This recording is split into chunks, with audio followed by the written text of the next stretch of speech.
Здравейте! Днешната пепеляшка не би могла да прилича на Елочка Щукина от 12-те стола, която знаеше само 30 думи и словосъчетания от типа на ужас, мрак, страхотно, от два съкъл неща. И то не защото не биха я разбрали на улицата или в магазина, или в градския транспорт, а защото тя нищо не би разбрала, ако попадне в съвременен козметичен салон. Не казвайте на козметичката си от вас акъл неща. Ако домашната маска с жълтък и мед вече не помага, а от купчетата лед само ви става студено, значи е крайно време да научите какво се крие под наименованията на по-сложните козметични процедури. За лифтинг, тест за мускулен тонус и ригидност и други сложни думи, днес ще говорим с Мария Иванова. Мария, напоследък доста се говори за лифтинг вече и у нас. Какво се крие зад този сложен термин? Това е една тренировка на мускулатурата, с която всъщност се храни не само мускулатурата, но и кожата, кислородообогатяване, изхвърляне на токсините. Това са много полезни неща, които всъщност мускула живее по този начин. Вие знаете, че без движение живот няма. От какво се получава отпускането на мускулатурата на лицето, загубването на мускулния тонус и кои най-често са проблемните зони? Главната мускулатура заема ролята на второстепенната и тя става ленива. По този начин се отпуска и с течение на времето тя няма тези функции, които трябва да изпълнява. Проблемните места са около очния контур, назолабиалната гънка и около мандибулата. Разбира се, двойната брадичка, стернумклейдомастоидеус, мускулите, които всъщност страдат след определен период от време. На една определена възраст ли започва това отпускане на мускулатурата или това е строго индивидуално? Разбира се, че е строго индивидуално. Ние не сме еднакви, даже лявата и дясната ни половина не са еднакви на лицето и мускулатурата и така, че в никакъв случай не може да се унифицира от каква възраст точно какво да се започне.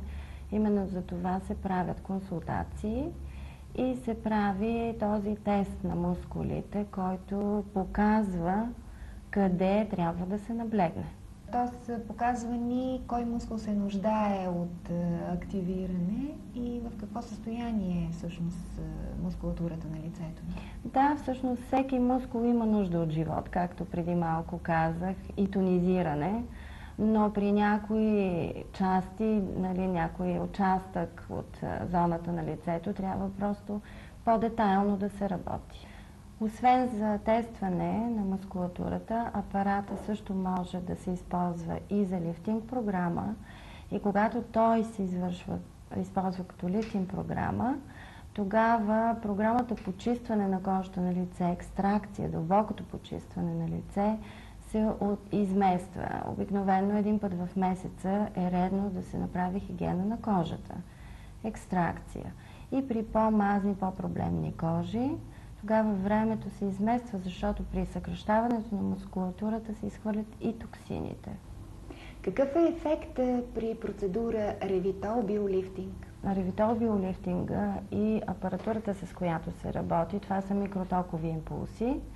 Те си взаимодействат и по този начин тонизират както мускулатурата, така и кожата.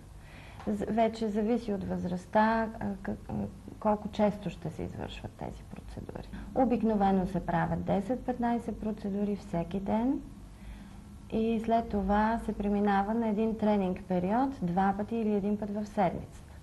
А в по-млада възраст може да се стартира с тренинг период. Каква е продължителността на тази процедура? Половин час. Повече от 20 минути не е хубаво да се стимулират мускулите на лицето, защото те след това могат да се уморят и да се получи обратния ефект. Можем ли да говорим за някаква аналогия между фитнеса на тялото и съответно фитнес някакъв на лицето? Разбира се, щом е мускулатура, фитнес може да се прави и на лице, и на тяло. Само че фитнеса на лице, ако наистина се прави, контрола на лицевата мускулатура е много по-труден, отколкото контрола на мускулите на тялото. Какво е най-характерното за ултразвуковия лифтинг? Ултразвуковия лифтинг, освен че тонизира мускулатурата, той тонизира и кожата на лицето, така че той е показан пък при по-вяли кожи, по-сухи, кожи, които имат нужда от повече хидратация, за тонизиране и на кожата. Не само на мускулатурата. Да. При него каква е така препоръчителната програма? Това са физиотерапевтични апарати. И те по принцип във всяка физиотерапия се работи от 6 до 12-20 процедури. По-малко от 6 процедури няма да дадат резултат.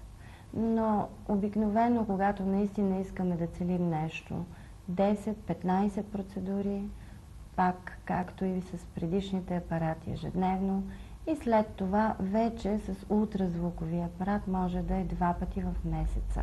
Доколко е възможно редуването на трите вида процедури, на трите апарата и в какви случаи? Както крема трябва да бъде съответно за съответния тип кожа, така разбира се, всяка процедура трябва да бъде подбрана за типа кожа. Когато мускулатурата е ригидна, тогава се работи с първия апарат.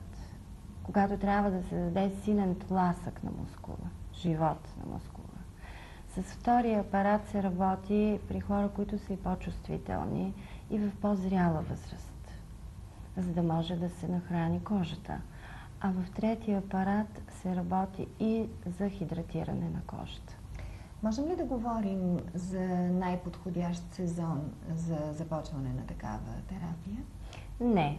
Не може да се говори за сезон, защото това няма никакви избелващи продукти, с които да се работи, с изключение на ултразвуковия апарат, с който може наистина в зимния период, заедно с лифтинг програмата, да се правят и избелващи процедури.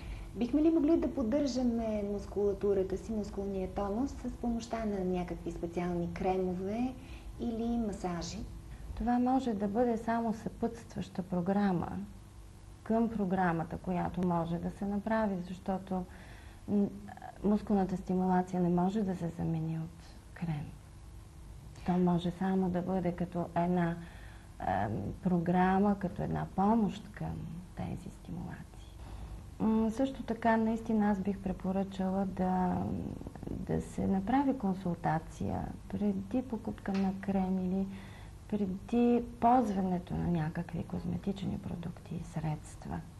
Защото ако крема не е правилно адресиран и ако той не попада точно на мястото си, какъвто и да е той, няма да даде резултат.